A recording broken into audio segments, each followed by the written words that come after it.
تو نے پوچھی ہے امامت کی حقیقت مجھ سے۔ اقبال سے کسی نے سوال کیا امامت کیا ہے،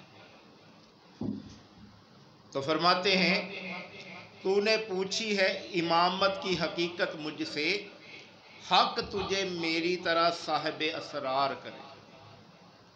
یہ جو تو نے مجھ سے امامت کی حقیقت پوچھی ہے، تو جو اللہ تعالیٰ نے میرے اوپر اسرار کھولے ہیں، راز کھولے ہیں، وہ تیرے اوپر بھی کھولے ہیں۔ میرے طرح اسرار جو راز میرے کھلے ہیں میرے اوپر، اللہ تعالیٰ تیرے اوپر بھی کھولے۔ وہی ہے تیرے زمانے کا امام برحق، جو تجھے حاضر و موجود سے بیزار کرے۔ جو امام حق ہے، جیسے سیدنا ابو بکر صدیق رضی اللہ تعالیٰ عنہ، کہ وہ امامت کے لیے کھڑے ہوتے تھے، جب نماز کے لیے کھڑے ہوتے تھے، ابو بکر صدیق رضی اللہ تعالیٰ عنہ کے متعلق آتا ہے جب آپ نماز کے لیے کھڑے ہوتے تو کوا جو ہے نا، یہ بہت ڈر جانے والا، سہم جانے والا جانور ہے۔ یہ ذرا ذرا سی بات پہ ڈرتا ہے، لیکن جب ابو بکر صدیق رضی اللہ تعالیٰ نماز کے لیے کھڑے ہوتے تو کوا آپ کے سر کے اوپر آ کے کھڑا ہو جاتا، بیٹھ جاتا۔ یعنی نہ آپ ہلتے تھے، نہ جنبش لیتے تھے، نہ ایسے ایسے ہوتے تھے، تو کوے کو محسوس ہوتا کہ یہ لکڑی ہے، یہ لکڑی تھم کھڑا ہے، تو کوا بے خوف و حرت جو ہے وہ ادھر کھڑا ہو جاتا، بیٹھ جاتا حضرت ابو بکر صدیق۔ تو حضرت عائشہ صدیقہ رضی اللہ تعالیٰ عنہ فرماتی ہیں کہ ہماری چھت کے جو شتیر بالے ہیں وہ کیا ہوا کہ سیاہ ہو چکے تھے۔ ہماری چھت کے جو بالے ہیں وہ سیاہ ہو چکے تھے۔ پوچھا سیدہ وہ کیسے؟ کہا کہ جب ابو بکر صدیق رضی اللہ تعالیٰ نماز کے لیے کھڑے ہوتے تھے تو ان کے سینے سے ہنڈیا کے کھولنے جیسی جو ہے آوازیں آتی تھی اور دھواں اٹھتا تھا، اور دھویں کی وجہ سے جو ہے ہمارے بالے جو ہیں، شتیر جو ہے وہ کالا ہو چکا تھا۔ جہاں وہ نماز پڑھتے تھے وہاں سے ہمارے شتیر بالے جو ہیں وہ کالے ہو چکے تھے۔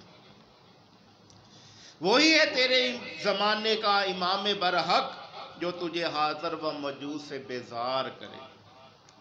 تو کہا کہ میری تنخواہ اتنی کر دو جتنا مزدور تنخواہ لیتا ہے۔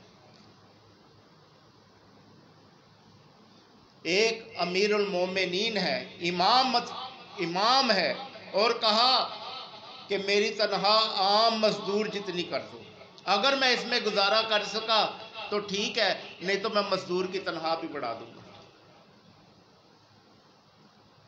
تو یہ امام برحق ہوتا ہے کہ جو حلوہ کھانے کی خواہش ہوتی ہے اور پیسے نہیں ہوتے۔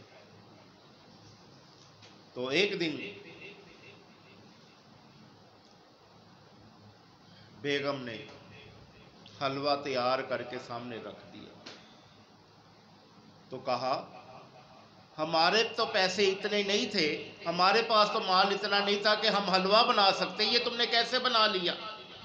کہا میں روز اتنے اتنے پیسے بچاتی تھی، کافی عرصے سے، کافی مہینوں سے میں روز اتنے اتنے پیسے بچاتی تھی کہ آپ کو حلوے کی طلب تھی، تو آج اتنے پیسے ہو گئے کہ میں وہ حلوہ تیار کر سکی۔ کہتے اچھا، آپ بیت المال میں گئے اور اتنے پیسے جو اپنی تنخواہ میں کم کر دی کہ ہمارا اتنے میں گزارا ہو جاتا ہے، ہمیں اتنے پیسے کافی ہیں۔ تو وہ جتنے حلوے کے پیسے تھے، جتنی بیگم روزانہ اس دور کی کرنسی میں سے جو بچاتی تھی، اپنے آپ کو، اپنے نظام کو کم کر کے وہ جو بچاتی تھی کہ حلوہ میرے شوہر نے کھانا ہے تو میں حلوہ تیار کر لوں گی، تو وہ آپ نے جو ہے اتنے پیسے بیت المال سے ختم کر دیے کہ میری تنخواہ میں سے اتنے پیسے کم کر لو کیونکہ ہمارا گزارا ہو جاتا ہے۔ یہ ہے امام، وہی ہے تیرے زمانے کا امام برحق، جو تجھے حاضر و موجود سے بیزار کرے۔